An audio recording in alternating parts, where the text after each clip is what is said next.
What's up, football world? I am Bucky Brooks. This is the Bucky Brooks Show put on by FanDuel Sportsbook.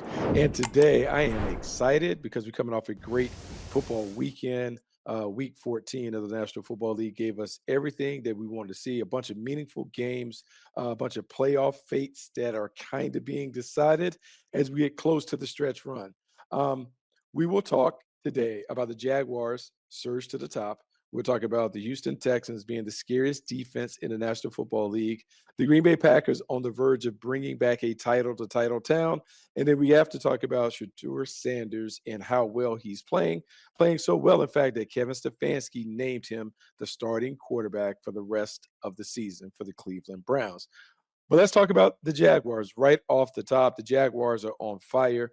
The Jaguars are now 9-4. They knocked off the Indianapolis Colts on Sunday, 36-19 win that put them in first place in the division by themselves. And even though the Houston Texans are nipping on the heels, the Jaguars are sitting pretty, not only to make the postseason, but maybe to take a division banner, something that many people didn't see prior to the season. And I have to say this, having been around the team, I've never been more impressed with the team and with Trevor Lawrence than I've been with the way that I walked out the stadium feeling about these guys on Sunday. When you look at Trevor Lawrence coming off a terrific performance against the Indianapolis Colts, and it's not just the numbers, right? The numbers were fine: 17 for 30, 224 yards, a couple touchdowns and stuff like that. It was just the way that he looked running the show. And I've said this repeatedly. Since the bye week, Trevor Lawrence has really played well, and it hasn't always been reflected in the numbers. But since he's had the mandate or been encouraged by Liam Cohen to just let it rip, to play free, to be aggressive, to go for it, man, he has been a different quarterback. In fact, he's been the quarterback that many thought he would be when he entered the league. Trevor Lawrence was all of that on Sunday against the Indianapolis Colts. He was fearless, he was decisive, he was accurate, he showed playmaking ability on time. He showed it off the script, in structure, out of structure, whatever you want to see from a quarterback. He showed it all in this game. And I think the thing that has been really impressive about him is just how he's kind of fully come into being a baller at the highest level. Now, I'm not ready to say that, hey, Trevor Lawrence is a top five quarterback, and I don't have the grounds to say that he's a top 10 quarterback. But what I can say is if Trevor Lawrence plays like he played against the Colts the rest of the way, the Jaguars have a great opportunity to go far in the tournament when we get to the end of the season. And in fact, not only go far in the tournament, but he can begin to get back into that conversation of being a top 10 quarterback and a guy that is on the fringes of being an elite quarterback. Here's what I see from the sideline each week when I'm doing the sideline duties for the Jaguars. I'm seeing someone who really understands what Liam Cohen is asking him to do as a quarterback. It's one thing to know the plays, it's another thing to manage the game. It's the entire thing to be able to manage the game and the more from being a game manager to playmaker when you need it. Trevor's beginning to show that he has that ability to take over the game when need be, to make those plays in the clutch, and to get this team off to the fast start that has helped them kind of choke out teams very, very early.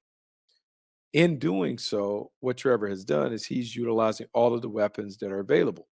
One of the things that Liam Cohen has done successfully is the first half of the year he used as an evaluation period. Let's look at the quarterback. Let's see how he plays. Let's see what he does really well. What plays and concepts work well for him, while simultaneously evaluating what concepts best match the talents of the players that are available. Well, early in the year, Brian Thomas Jr. was struggling. Some would say he was struggling on in breaking routes, routes over the middle of the field, and those things. That's problematic because he's viewed as your number one receiver. What do the Jaguars do? They go and get Jacoby Myers. They put Jacoby Myers in a position where he can do all of the dirty work over the middle of the field. They put Brian Thomas Jr. more on the outside. He's running things that are vertical down the field or outbreaking to the sideline, which plays to his skill set. Parker Washington is another guy that can work over the middle. And when he's been available, he has worked the underneath and intermediate areas of the coverage on those in breaking routes. They needed a big body physical receiver to not only catch the 50-50 balls, but to do some of the tough stuff in the run game. And that's where Tim Patrick has come from. And finally, Brenton Strange. third-year player from Penn State who has shown flashes of being an impactful player over the middle. He has returned to health, and he has given them another piece of the puzzle to utilize in the passing game. And when you put all of these pieces together in place, Brian Thomas Jr. on the outside, Jacoby Myers working the middle. You have Tim Patrick being the big body presence, and then Bretton Strange working underneath and down the seams. Trevor Lawrence is very, very comfortable knowing what everyone on the perimeter is assigned to do while running the plays that Liam has discovered works well for him. And what we've seen is a very efficient and effective offense, probably the best passing game that we've seen since 2022 when Trevor got hot down the stretch. Going forward, it means this. It means that the Jaguars are going to be able to attack teams that are loading up to stop the run.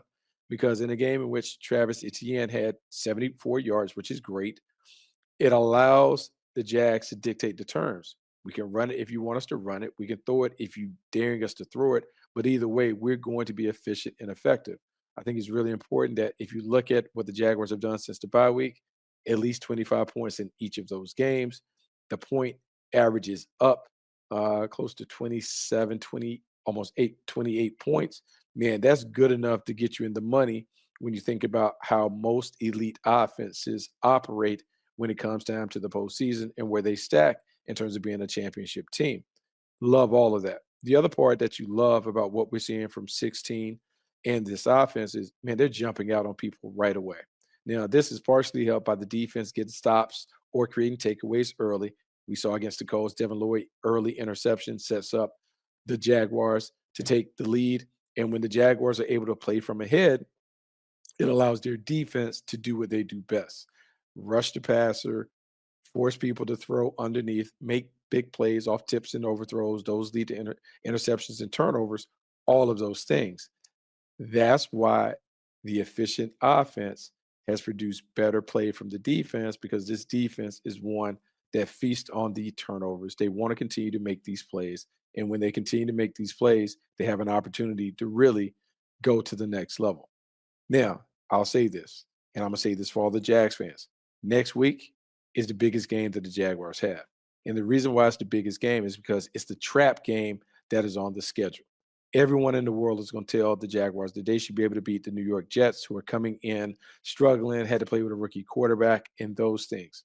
If the Jaguars are the team that they want to be and that they proclaim to be, they'll take care of business against the Jets, and they will treat the Jets just like another team. They won't go up or down. They won't play to the level of competition. They will play it maybe their best game, because the standard is that. And if they do that, then I'm ready to pencil the Jaguars in, not only as a division winner, but as a team that's going to be a force to be reckoned with in the postseason. Now, think about the postseason. FanDuel Sportsbook has the odds, and the odds right now suggest that minus 180 for the Jaguars to win the AFC South. And if you're banking on them winning the AFC, right now those odds are plus 730 for the Jags to win the entire conference in the AFC. Now, when we think about the conference, the division, winning the AFC, I'm gonna say this, and I don't like to say this, but the Houston Texans, the Jaguars' biggest nemesis, when I watched them play against the Kansas City Chiefs on Sunday night, I came away saying this: the Texans defense, the scariest defense in the league. And I know I'm saying this at a time where the Denver Broncos defense, sack masters, they lead the league in sacks and those things. But the reason why the Texans defense is the scariest is because they have all the key components to be not only a dominant defense or a championship defense, but man, they can absolutely go down as one of these all-time great defenses over the next few years, because they can rush the passer, they can clamp down on you in the passing game. They can knock the taste out your mouth in terms of their physicality and toughness from all 11 on the field. And they have a defensive minded head coach who has pushed them to be that edgy, violent, feisty team that no one wants to face. When I'm looking at the Houston Texans, and we'll use the Kansas City Chiefs as an example, man, their ability to get after Pat Mahomes without bringing pressure is what separates them from others. Daniil Hunter, Will Anderson, two top guys. Both guys have double-digit sacks. Both guys are coming off a year last year where they dominated and they were able to get after it. They have only gotten better this season. Will Anderson is a bull in a china shop in terms of his physicality and toughness, the way that he comes after quarterbacks. He can do it from various alignments. And D'Amico Ryans and Matt Burke, they give him the freedom to come from a bunch of different spots. Daniil Hunter is a vet who has done this for a long time. He's crafty, he's physical, he's feisty, and he has an array of moves that make him very, very difficult to block at the point of attack. When you have both of those guys being able to wreck shop either on opposite sides or the same side where they put one inside, one outside, it is such a problem for opponents trying to figure out how to slide the protection, how to best protect against them, and how to really contain what is a very disruptive and dominant pass rush. Well, when you get beyond the pass rush, you're now talking about Aziz El Shahir, who is running around like a crazy man on the second level, knocking people out at every turn. And you have a third level with all kinds of playmakers, whether it's Derek Stingley, where Kwame Lassiter, you think about Jalen Petrie. They have so many people that can get after it. And the problem that you have in dealing with this defense, they can defend you in a variety of ways. If they want to play sticky and tight and play man coverage, they can do that. If they want to back off and play with eyes and read the quarterback, they can play zone. If you're trying to isolate their people in a favorable matchup, they have enough speed at linebacker where they can do that. If you want them to bring a linebacker and pressure, they have the ability to do all of those things, and they can do it in a nice, neat package that doesn't require them to do a whole lot of personnel changes when it comes to their defense. The other part that I like about them is everybody would tell you that great teams take on the personality of their coach. I remember D'Amico Ryans coming out of Alabama. I remember him playing throughout his time in the National Football League and how feisty and physical he played. I remember what kind of teammate he was and the leadership ability. When I look at these Texans, they embody all of those traits. They play on a string. All 11 play as one. They swarm to the ball. They have very bad intentions when they get to the ball, and they're unafraid to deal with people. Whether you're a star player, a nondescript player, they're going to hit everybody and they're going to test your will to get up and do it again and again and again. That is all part of being a championship caliber defense. Here's the other part. When you look at the Houston Texans and you watch them play, it is very, very difficult to imagine a world in which an offense can get 20 or more points on the Texans. Think about that, 20 points, three touchdowns, two touchdowns, two field goals, whatever it is. It is hard for people to get to that number.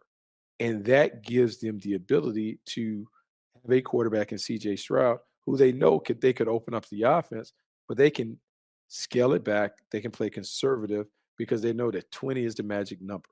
On offense, that gives you a lot of confidence that you don't have to get out of pocket. You don't have to take these unnecessary risks. You can just play the game and wait for the plays to open up for you to win the game. And the more that they play this methodical style, the more they take this blue collar ball control approach, the harder it gets on opponents and the more confidence they gain in their ability to play this way. Look, man, we've seen this happen for years with the New England Patriots where it wasn't sexy. They didn't win with style points, but they won a lot of games.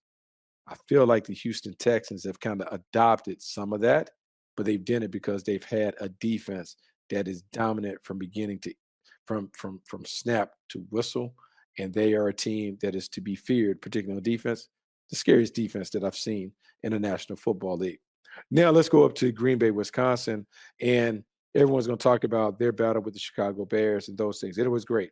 Ben Johnson popped off at the mouth when he got the job. He made it personal against Matt LaFleur. Matt LaFleur didn't respond, but his team did the talking for him. Gets the win, 28-21. Quick little handshake, and they're off. The bigger thing that came out about it is, man, the Green Bay Packers are oh so close to bringing a title back to Title Town. When I played for the Packers in the mid-90s, that's what they called it, Title Town. The only thing that place respects is your ability to win titles. It was set in place by Vince Lombardi. When Vince Lombardi created a standard, the standard was winning at a championship level, and the Packers have always clung to that. This version of the Packers team can make them live up to the standard. And one of the reasons why is they made a trade in the training camp where they got Michael Parsons. And when they added Michael Parsons to the defense, all of us said, man, this takes them from great to Super Bowl caliber in terms of what they have on this team, on this roster. Michael Parsons, three-time, four-time All-Pro, a guy who is disruptive as they as you can find as a pass rusher, a guy who's double-digit sacks in every season that he's participated in. He has given them exactly what they wanted. He is a problem off of the edge, but it's not only how they use him off the edge, it's what Jeff Hafley has allowed him to do in terms of being a guy that can bounce around. He can play off the edge, he can line up in the middle, he can run around and make plays at every turn. And he is a freak athlete who has the ability to turn speed into power while also wreaking chaos at every turn. When you looked at the Bears, you saw Caleb Williams trying to escape but couldn't run for number one. And when you have an athletic quarterback like Caleb Williams who can't run from your top pass rusher, it limits what they can do when it comes to delivering explosive plays. Moreover, what Michael Parsons does is he draws and commands so much attention that everybody else is freed up at the line of scrimmage. And so whether it's Rashard Gary, whether it's one of the other playmakers, Adrian Cooper, whoever, they all make plays because all eyes are on number one. That also means that in Jeff Hafley's defense, which is what we call a vision and break defense, where everyone is playing with eyes on the backfield, eyes on the quarterback, they're in their zone and reacting quickly to the quarterback's intentions. Well, when you have a one-man pass rusher in Michael Parsons, it changes the dynamic because now guys can sit back in zone. They know that the quarterback still has to deliver the ball quickly, and more bodies in zone leads to tips and overthrows, and that leads to interceptions, which we're seeing. On the offense, what we've been waiting for is Jordan Love to take the next step in the development of his game. He's beginning to do that because the return of Christian Watson and Jaden Reed have allowed him to really find comfort in throwing the ball all over the yard. And Christian Watson, second round pick, who they had high hopes in terms of being a big play specialist, tore up his knee, is now rounded back into form, coming back, and we're beginning to see those big plays, whether it's on slants, seams, in breaking routes like post. His size, his speed is a problem for opponents. Jaden Reed is different because he's a guy that is a catch and run specialist. He catches it, he slithers through cracks and creases and makes a ton of big plays. As long as they're able to generate those kinds of plays in the passing game, it is the perfect complement to what Josh Jacobs provides as a downhill runner. And when you have all of those things working together, where you have a physical run game, a dynamic and explosive offense, turnover obsessed defense with people that can take over the game like a Michael Parsons, what you have is a team that can win the title. And even though they have another battle to deal with the Chicago Bears to really decide whether they're going to be the top team in the NFC North, I am telling you right now, they're rounding into form. And by season's end, we can talk about the Packers being the best team in the league. Now, I got to get to this, and some would say that I saved the best for last. Shedeur Sanders has officially been named QB1 for the Browns for the rest of the season. And whatever side that you fall on in the Shedeur Sanders debate, the one thing that is undeniable is the performance that he had against the Tennessee Titans showed that he could play in the National Football League. Now, whether you Bleav he can be a star in the league or he's just a guy that could have a cup of coffee as a starter, whatever that is, I just know that this dude comes off of a 300-yard passing game in his third start. He had 4 total touchdowns, and he did it with, look, man, a bunch of rookies, a bunch of cast-offs and misfits around him, a patchwork offensive line, but he did it in spectacular fashion. Now, the box score crunch is going to say, yeah, but he barely completed 50% of his passes. He's only completed 50% of his passes all year. The numbers aren't great, but there's one thing to see the numbers and to feel the numbers, and it's another thing to be in the stadium and feel him. Watching him on tape, you can feel his presence and you can feel the confidence that the team gets from him, meaning that the team will always tell you when you have a franchise quarterback. The way they respond, the way they interact, all of those things kind of conveys the confidence that they have in the guy that is QB1. This team has the utmost confidence in Shedeur Sanders. They have the utmost confidence because he's been blessed by Myles Garrett, who has said on record that he has a ton of confidence in him, and it's been exciting to watch the young quarterback grow. And watching him go 23 of 42 for 364 yards and 3 touchdowns against the Titans. What you saw is a little bit of all of those things that make people excited. You saw the touch, timing, and anticipation. You saw the big boy throws that pushed the ball down the field. You saw some improvisation when he was able to bounce around and make plays. You saw a little touch on some of those teardrops, all of those. Now, you also saw the bad. You saw some drifting. You saw some misfires. You saw some things that you want to see cleaned up. But you can't deny the chemistry and the connectivity that he has with the rest of the team. The other thing that you can't deny is the clutch factor that he showed in being able to bring his team back from a significant deficit in the fourth quarter and those things. If you're Kevin Stefanski, you have no choice but to continue to rock with Shedeur Sanders because he not only gives yourself, he gives your team a chance to win, the best chance to win right now, but you might have stumbled upon a guy that can beat your quarterback going forward. Final thing when we talk about quarterback going forward, people are making a bunch about Deshaun Watson and Deshaun Watson potentially being on this roster next year. That is a reaction to what the scouts are seeing in the quarterback, the upcoming free agent quarterback class and the draft class. The only reason you keep Deshaun Watson there is because you may not feel that you have a better option as a bridge quarterback. And in keeping Deshaun Watson, you're going to have to pay him regardless, but at least you know exactly what you're dealing with. At least you know that he has some kind of connection with your starting quarterback and that their exchange of information is going to be beneficial to one another while also helping the young quarterback grow. Even though we expect this to be a one and done situation with Shedeur Sanders, that the Browns will cast their eyes to the next year's class, free agency, or the draft to get their guy. The more he plays at the level that he played it against the Tennessee Titans, the more likely it is he at least retains the job for 2026. And how he performs in 2026 will determine whether the Browns get in the quarterback market in 2027. Regardless, Shedeur Sanders is your starter in Cleveland, and there can be a lot of people tuning in to see how he fares going forward. Well, that's it. That's the Bucky Brooks show for the day.